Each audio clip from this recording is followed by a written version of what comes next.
30. decembra dienā vēlos jums līdzdalīt pārdomas, ko Dievs man ielika sirdī un atklāja kādā rīta svētbrīdī.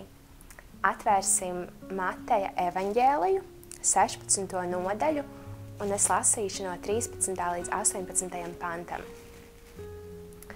Bet kad Jēzus nonāca Filipa Cezarejā, viņš vaicāja saviem mācekļiem un sacīja: ko ļaudis saka par cilvēka dēlu?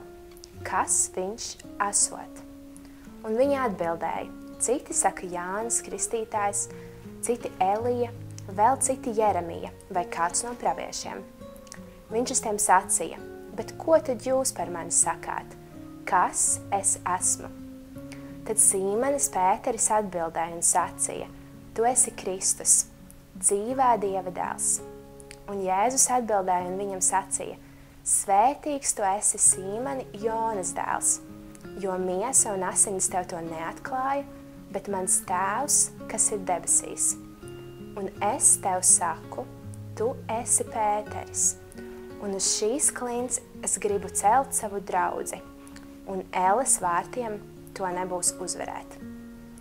Mazliet kontekstam par šo vietu. Filipa Cezareja. Šī bija pilsēta, kur tika piekopta ļoti liela elku dievība.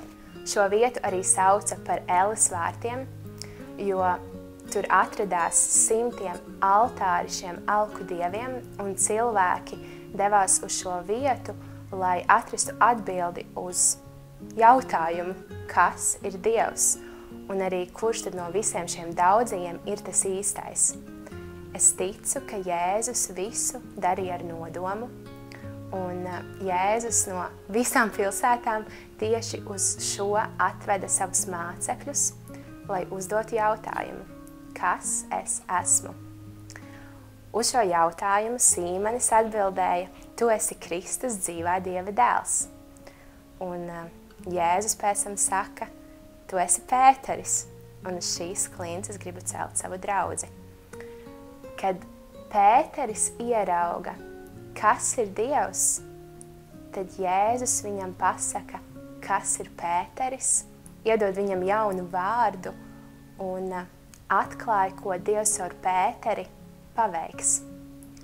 Tad, kad mēs iepazīstam Dievu un ieraugam, kāds viņš ir, tajā svētumā un pilnībā, tad Dievs mums atklāja, kas mēs esam, kāds ir mūsu dzīves uzdevums un mūsu identitāte. Pasaule saka, ka mums pašiem vajag atrast atbildi uz šo jautājumu, kas mēs esam. Mums vajag izpildīt dažādākos personības testus un saprast, kāds ir mūsu temperaments, un sameklēt pašiem dzīves jēgu.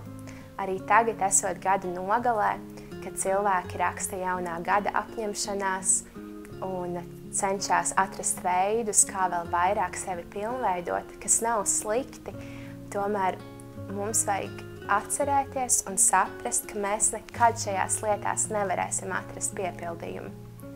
Jo Dievs ir paredzējis, ka tikai tad, kad mēs patiesi iepazīsim viņu kā radītāju, kā patieso mīlestību un kā tēvu, tad tikai viņš mums katram personīgi atklās, kas tu esi, kāds ir tavs dzīves uzdevums un kāda ir tava dzīves jēga.